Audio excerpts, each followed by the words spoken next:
Hello guys, मेरा नाम अभिषेक है और आप हमारे यूट्यूब चैनल देख रहे हैं अभिषेक एजुकेशन पॉइंट।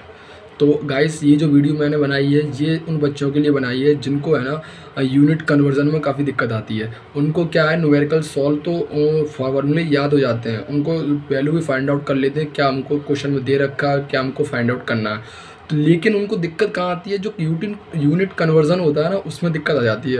वो सोचते हैं कि यार लीटर में है तो मीटर में कैसे चेंज करूँ, सेंटीमीटर में है तो मिलीमीटर में कैसे चेंज करूँ, अगर केजी में है तो इसको ग्राम में कैसे चेंज करूँ। इनमें काफ़ी दिक्कत आ जाती है, जिससे उनका क्वेश्चन सही होते भी आंसर गलत हो जाता है।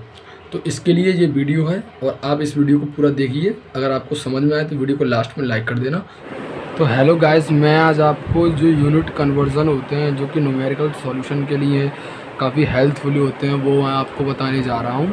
तो सबसे पहले मैं आपको बता दूँ, नंबर 1 पर मैं ले रहा हूँ, मैं कहना चाह रहा हूँ कि टन, 1 टन बराबर कितना केजी होता है। तो 1 टन बराबर हमारे पास 1000 केजी होता है। अगर मैं पूछूं कि 1 टन बराबर 1000 केजी है तो 1 केजी बराबर कितना टन होगा, तो आप सिंपली इसको बट्टे में पहुंचा देंगे। तो ये हमारे पास हो जाएगा एक मतलब जो केजी था तो हमने इसको टन में चेंज कर दिया, सॉरी, इस तरीके से। अगर मैं पूछूं आपसे कि 1 केजी बराबर कितना आपके पास न्यूटन होता है, तो 1 केजी बराबर 10 न्यूटन होता है। ठीक है। अब मैं यहाँ पर पूछूं कि 1 न्यूटन बराबर कितना केजी होता है, तो 1 न्यूटन बराबर 1/10 केजी होता है। ठीक है। अगर मैं नंबर 3 पर ले लूँ आपके पास, मैं पूछूं आपसे कि 1 टन बराबर मैं आपसे पूछूं कि कितना आपके पास न्यूटन होता है। 1 टन बराबर, अभी तक तो मैंने 1 टन बराबर आपसे केजी पूछा था, अब मैं पूछ रहा हूँ यस। और आपको एक बात बता दूँ, ये जितनी भी वैल्यू होती हैं वो सारी वैल्यू आपका स्टैंडर्ड होती हैं, स्टैंडर्ड। इनको हम एक मानकर, अगर 4, 5, 20 जितना भी दिया होगा चेंज करना होगा, तो सिंपली उसको मल्टीप्लाई कर देते हैं, जिससे कि वो सेंटीमीटर, मीटर, टन, न्यूटन में कन्वर्ट हो जाता है। तो 1 टन बराबर हमारे पास होता है 1000 की 10 की पावर 4 न्यूटन होता है। ठीक है, ये हो गया। अब मैं आपसे कहूँ कि 1 न्यूटन बराबर कितना टन होता है, तो 1 न्यूटन बराबर आपके पास 10 की पावर -4 टन होता है। ठीक है सर, ये हो गया।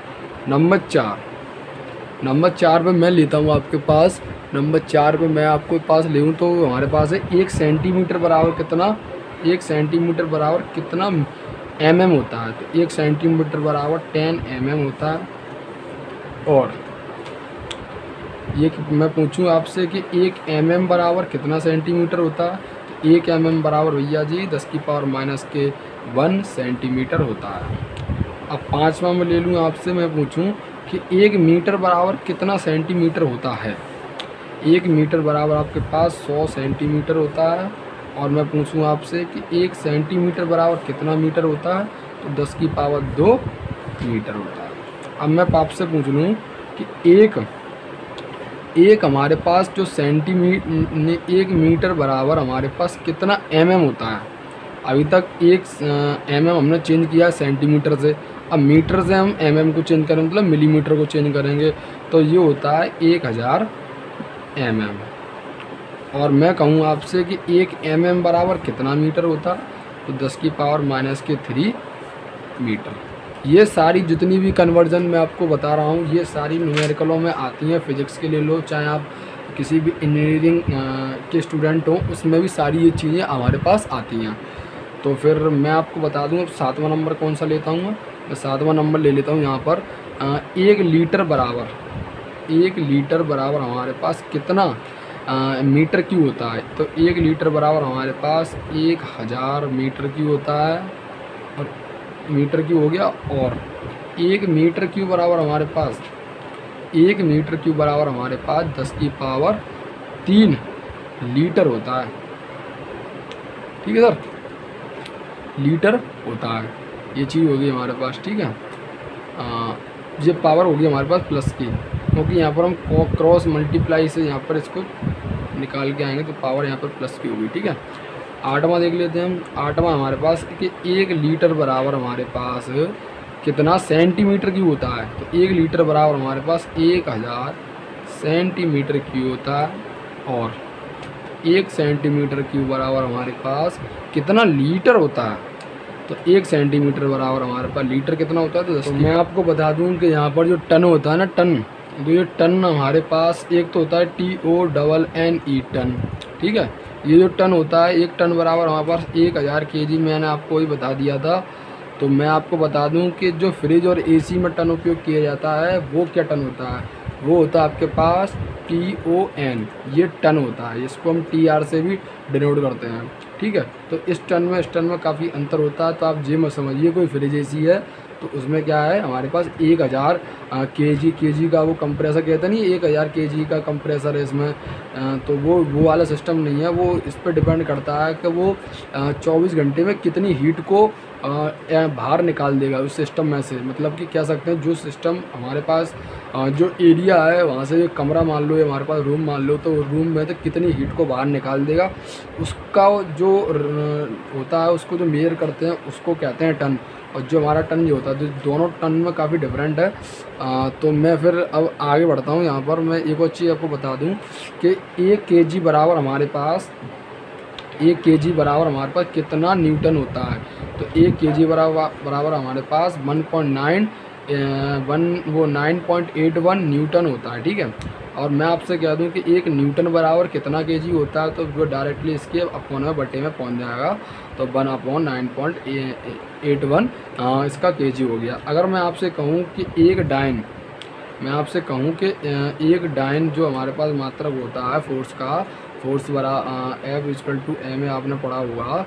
तो यहाँ पर इसको हम डाइन से भी इसका मात्रक होता है।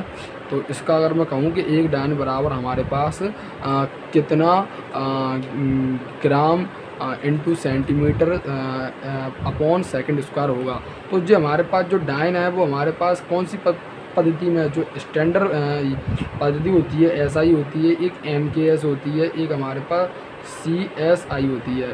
तो हमारे पास जो हमारे पास डाइन वाला सिस्टम है ना, जो जैसे किलोग्राम है और इसमें ग्राम हो जाता है, इसमें ये डाइन वाला सिस्टम आ जाता है। तो ये इस चीज़ से डिनोट करता है, ठीक है। तो एक डाइन में हमारे पास कितना gram into centimetre upon second square होता है, तो इतना होता है, ठीक है। अगर मैं इसका मात्रक में निकालना चाहूँ, मैं कहूँ कि सर आप बताइए कि 1 ग्राम बराबर कितना हमारे पास डाइन मतलब होगा। तो 1 ग्राम बराबर हमारे पास डाइन, तो यूँ रखेंगे बस। इसको जैसे कि हम मैथमेटिकली प्रॉब्लम सॉल्व करते हैं उसी तरीके से इसको सॉल्व करते हैं। सेकंड स्क्वायर अपॉन हमारे पास यहाँ पर आ जाएगा सेंटीमीटर, क्योंकि ग्राम है तो हम ग्राम निकाला तो सेंटीमीटर आ जाएगा हमारे पास। तो इस तरीके से जी हो गया। अगर मैं आपसे कहूँ कि वन पॉइज आपने मात्रक सुना होगा, ये पॉइज वाला सिस्टम हमारे ज़्यादातर फ्लूइड मैकेनिक्स में काम आता है, जो न्यूमेरिकल सॉल्व करते हैं। तो मैं आपसे कहूँ कि वन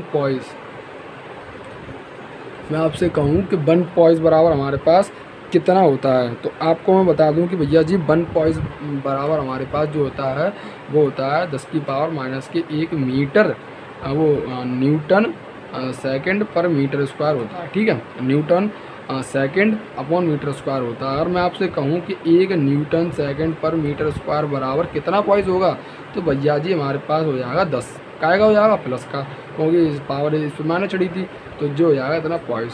अब स्टॉक का चक्कर भी समझ लो आप। यहाँ पर स्टॉक का क्या चक्कर होता है, मैं आपको 12 वाला यहाँ पर आपको बता दे रहा हूँ कि 12 वाला क्या है। स्टॉक का मैं आपको बता दूँ तो स्टॉक का हमारे पास होगा कि सेंटीमीटर स्क्वायर पर सेकंड, वो एक स्टॉक के बराबर होता है। स्टॉक आपने ये IC इंजन चैप्टर पढ़ा होगा थर्मल इंजीनियरिंग सब्जेक्ट में, तो उसमें भी ये कन्वर्जन होता है, ठीक है। अगर मैं आपसे यहीं पर पूछ लूँ कि हमारे पास एक स्ट्रोक बराबर कितना सेंटीमीटर स्क्वायर पर सेकंड होगा, तो स्ट्रोक बराबर हमारे पास क्या होगा, हमारे पास होगा भैया सेंटीमीटर स्क्वायर पर सेकंड, क्योंकि एक दूसरे के इक्वल टू हैं। तो इसको ये तो कॉमन सी बात है फ्रेंड, ठीक है। तो मैं आपसे एक और चीज़ पूछ लूँ, यहाँ पर 13 नंबर डाल देता हूँ, पेज ख़त्म होता जा रहा है। 13 नंबर में बता दूँ आपको कि हमारे पास जो वो होता है ना, क्या कहते हैं, एक बार प्रेशर आप ज़्यादातर किस में नापते हैं, बार में नापते हैं। तो एक बार बराबर हमारे पास कितना न्यूटन पर मीटर स्क्वायर होता है। न्यूटन पर मीटर स्क्वायर, क्योंकि हमारे पास जो प्रेशर का फॉर्मूला होता है वो F/A होता है। मतलब कि यूनिट एरिया, मतलब इकाई क्षेत्रफल पर लगने वाला जितना भी हमारे पास फोर्स होता है वो प्रेशर होता है। इसका F का न्यूटन हो जाता है, इसका मीटर स्क्वायर हो जाता है। तो ये कितना, मैं कह रहा हूँ एक बार बराबर वो क्या है, जो प्रेशर है वो क्षेत्रफल पर कितना फोर्स लगाएगा। तो हमारे पास एक बार बराबर 10⁵ न्यूटन पर मीटर स्क्वायर फोर्स लगाएगा। ठीक है सर, ये तो हो गया हमारे पास। अब वही मैं कह दूँ आपसे कि 1 न्यूटन पर मीटर स्क्वायर बराबर कितना बार होगा, तो भैया जी 1/5 हो जाएगा ये। अब आपके पास बाहर निकल के आ जाएगा। अब 14 नंबर मैं आपको बता दूं, यहाँ पर ये इस तरीके से मैं आपको दिखा देता हूँ, और 14 नंबर मैं आपको दिखाऊँ यहाँ पर क्या होगा। तो 14 नंबर में आपसे कह सकता हूँ कि 1 पास्कल इक्वल टू हमारे पास न्यूटन पर मीटर स्क्वायर होता है। 1 पास्कल इक्वल टू हमारे पास न्यूटन पर मीटर स्क्वायर यहाँ पर होता है। ठीक है, ये चीज़ हमने आपको बता दी, इतना होता है। ठीक है, अगर मैं आपसे कहूँ जो केल्विन टेम्परेचर को किस में नापते हैं, जो टेम्परेचर वगैरह होता है, तो टेम्परेचर को हम T से डिनोट करते हैं, उसको हम अगर हमारे पास केल्विन में दे रखा हो तो हम उसको है ना सेंटीग्रेड में कैसे चेंज करते हैं, और हमारे पास अगर सेंटीग्रेड में दे रखा हो तो उसको हम मतलब कि जो डिग्री में दे रखा हो उसको हम केल्विन में कैसे चेंज करते हैं। तो अगर मैं कह दूँ कि आपको क्या करना है कि 0 डिग्री को आपको केल्विन में चेंज करना है, तो सिंपली इसमें 0 डिग्री में क्या करना है आपको 273 हमारे पास 273 हमारे पास केल्विन होता है। इसको हम क्या कर देंगे, इसमें ऐड कर देंगे। ठीक है, ये चीज़ होगी हमारे पास। अगर मैं आपसे कहूँ यहाँ पर कि एक केल्विन को हमें सेंटीग्रेड में चेंज कर देना भैया, तो कैसे करेंगे हम। तो केल्विन तो हमारे पास जो है, और हम क्या कर देंगे -273 यहाँ पर कर देंगे, तो ये हमारे पास केल्विन में चेंज हो जाएगा। ठीक है सर। अगर आपसे वो पूछे कि 1 घंटे बराबर कितनी सेकंड होती है, तो आपको ऑब्वियसली पता है, और 1 मिनट बराबर कितना घंटा होता है, जो आप ऑब्वियसली आपको पता है। तो आज की वीडियो में मैंने आपको इतनी सारी जो भी यूनिट कन्वर्जन है वो मैंने आज आपको बता दी है, और नेक्स्ट वीडियो में दिखाता हूँ कि आपका और भी जो न्यूमेरिकल होते हैं उनको हम किस तरीके से सॉल्व करने की यूनिट होंगी, उनको भी मैं आपको कन्वर्जन बताऊँगा। तो गाइस, ये मेरे चैनल की सबसे फर्स्ट वीडियो है। अगर आपको वीडियो अच्छी लगे तो लाइक कर देना, और आपको किसी भी एजुकेशन से रिलेटेड कोई भी वीडियो चाहिए तो आप कमेंट बॉक्स में हमें बताइए, हम आपके लिए उसको लाने का प्रयास अवश्य करेंगे। धन्यवाद।